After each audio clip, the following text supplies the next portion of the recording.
And welcome back to SA Sports Show. I'm here with fellow McGarry medalist Brett Blackwell. Do you like how I just introduced you then? There's not many of us left, the fellow McGarry medal around my neck as well.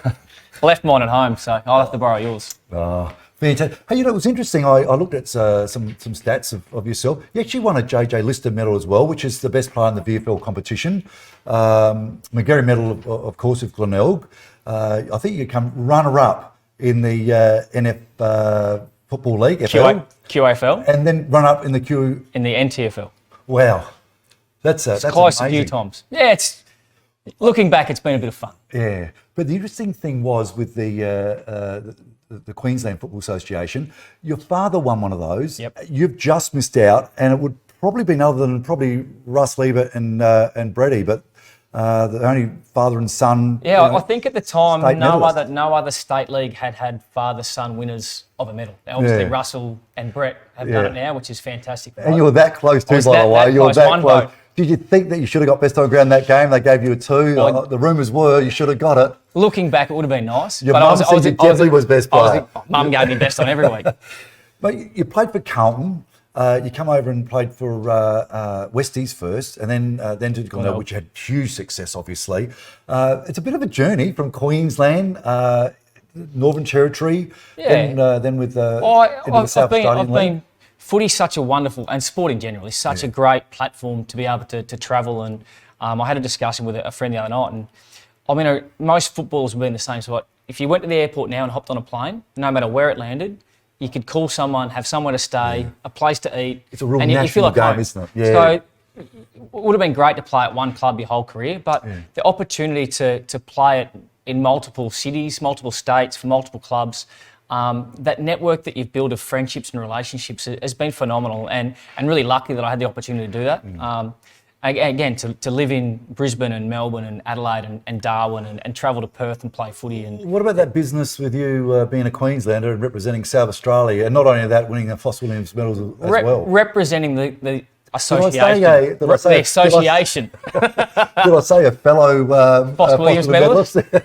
How many duos are there? That would have been great. Yeah, when you look back on personal stuff, the highlights for me, coming from Queensland, you put so much emphasis on the state of origin. You watch the rugby league and the people die to play for their state. And I sort of had that background as well. So the opportunity to play opportunity to play for South Australia was not something I took lightly. Yeah. And some of my fondest memories are those state games. We had to go into state, and I ran into one of the Gowans boys yesterday who we played against, but are now really close mates because of the friendships we bonded over the interstate trips and the rooming together. And not that you want to room with either of the twins, I'll give you the tip. Again, but they're the relationships and the stories that you look back on, and they're the fondest memories of my football career. Now you jumped into coaching and you started off at Glenelg Footy Club, and I think you coached their reserves, which was wonderful, and you took them into the finals, which was great. Then into some amateur league. Won a premiership. Did one flag as well, which is fantastic with PAC. And now you're with the Brighton Bombers, which is fantastic. First year, so congratulations. Yeah, it's. I don't think coaching's fun, and it's definitely not easy. But it's something I've got a real passion for. Yeah. We're changing some cultural stuff at the footy club. We've got a great bunch of young guys. We've played 3 games. I think I've debuted 8 first senior gamers, so all kids that have come through the under-18 program at the footy club. So that's my passion, is to develop young people into better people, but also better footballers players, and make a better club. So we're on a really long journey. The learning curve is pretty steep at the moment, but that's the enjoyable bit.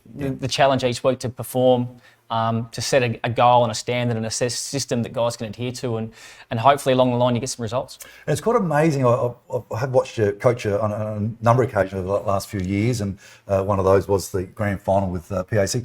It's really interesting how you can still play a very similar sort of AFL, SNFL game with the press, and getting players right back in defence and helping out. When you're only training 2 nights a week, that's something that I would find as a coach pretty hard to do. Yeah, that's the balance. Yes, I'd love to be putting AFL systems in place. But you're pretty close to it. I was really amazed. You don't have the time or the resources to do it. So you've got to be able to teach in a really efficient manner. And a lot of the time, it's you don't have 5-6 hours a day to sit in a classroom or watch video presentations and go through edits. You've got to be able to teach on the fly during training and really structure, make sure every drill we do is specific to a certain way we play. Yeah. And it just reinforces behaviours. So if you can, and a lot of the times the players go, well, I don't understand how to do a drill or how am I supposed to execute game day. So, well, you know the drill we do where we mark it here and we release here and we push there? So in a game day, when you mark it here, where do you think you go? So it's just reinforcing behaviours through drills and repetition at training. And hopefully the players get it. They get it, yeah. Were you surprised how good the amateur league was? I mean, I know you come from Queensland, you've had a lot of success, at AFL and SANFL. You've thrown yourselves into the amateur league circle. My father's greatest memory is when he won the 57 grand final for Rosewater, A1, which he has a lot of pride. You've gone into the amateur league. Were you surprised how good that league was and is, should I say? Maybe not surprised at the standard. Yeah. There's some very, very good footballers. Wow. I think if you go through I know names aren't everything, but if you go through the lists at the moment, you look at the names and the quality of player that have come back into the league now and playing, it's an absolutely outstanding competition. Yeah. And it is bar the fitness levels, because you're only training once or twice a week and you're not at an SANFL club where you've got weights and recovery and physios and training 5-6 nights a week, you would be able to compete with a lot of those sides for a period until your fitness obviously weighed and they'd run over the top of you. But again, you just look at the names and the quality of footy, and it's such an even competition. If you have a bad day, you'll get beat. Yeah. So each week presents a different set of challenges. And I think the variance in styles and the way sides are coached and the way sides play is very different as well. So it's not like you're playing the same system week in, week out. You've got to adapt. You play a Payneham Norwood who play fast. They've got big key forwards and they just want to attack at all costs. And you come up against an Unley who want to roll 8 numbers behind the ball and make it a clog fight and want to kick 3 goals to 4. So the styles and the systems are different. You've got to adapt each week. It's funny when you talk about perhaps handicap systems or whatever the case may be, but you look at the premiership table and it could be around 16. And you could win a game and be sitting second.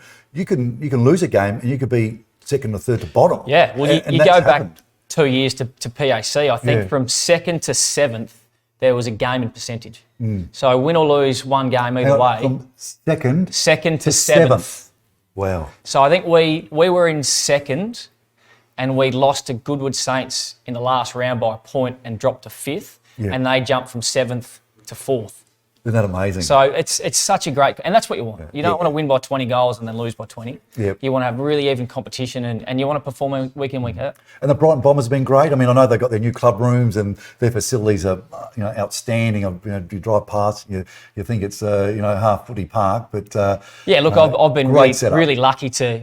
Again, not bagging PAC, who are a terrific club and got amazing people and speaking of talent, they've got some serious talent. But to come from the Parklands now to Brighton with their brand new facilities, the picket fence around the oval, it just feels like a real traditional football oval and ground, and we're spoilt with the facilities we've got. So, and look, the boys have been fantastic. They've all bought into our structure and our systems and trying to change that environment and behaviours.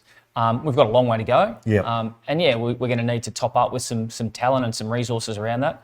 But that's the journey we're on, and it's exciting. And if we can win a few games along the way and maybe sneak into finals and do some damage, then who knows what can happen. It's only early in the year. I know that some of the sides that you're sort of keeping a bit of an eye on. Again, it's not one or two. It's everyone. So I'm not coaching you take anymore. us, for example. We beat Tea Tree Gully a week ago, who beat Payneham the week before, and then we lose to Payneham. Right. And so you've just got to play well, and you've got to play well consistently for 18 rounds, because if you don't, as you said, 2 or 3 games here or there could be the difference between a top 3 or missing out on finals altogether. Yeah. So for everyone who sort of, I suppose the old suburb footy's sort of gone a little bit. The AFL's, it's this great big monster now. That, if you are, looking for a great game of footy that doesn't cost you anything just to go to the other side of the fence and barrack for your Brighton Bombers, or you might be an ex-PAC student, go and support PAC or Goody Saints. It's a great day. As a footy traditionalist, standard. It's nice to go and watch a game of footy, buy your steak sanger or your sausage and grab a can of lemonade and sit on the fence and listen and go out to the huddles and talk and mingle and kick the footy with the kids on the oval. and watch a really good standard of footy. It's unbelievable, and more people, I think, if they get out there and watch it, they'd really appreciate the standard and the level that the guys work at. Fantastic. Well, thank you so much for coming in and also talking a bit about it yourself as well. It's hard not to when I'm with the great man. You've had a fantastic career, you personally, and good luck with your coaching career Thanks, mate. as well. Anytime. We'll see you after the break.